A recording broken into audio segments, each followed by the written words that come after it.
ခင်ဗျားတို့မသိသေးတဲ့အချက်တစ်ခုရှိတယ်ဗျအဲ့ဒါကတော့ Bando Master Course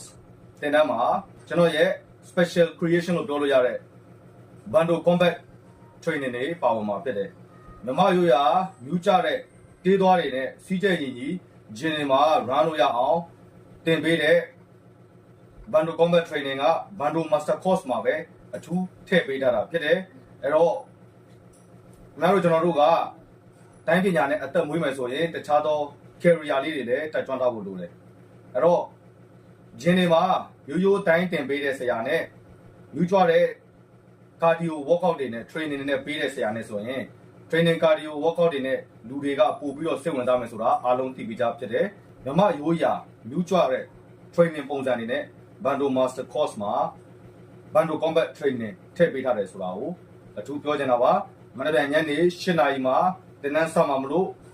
သင်တန်းကိုအစကနေမိချင်တယ်ဆိုရင်သင်တန်းအပ်လို့ရပါပြီကျေးဇူးတင်ပါတယ်ဗျ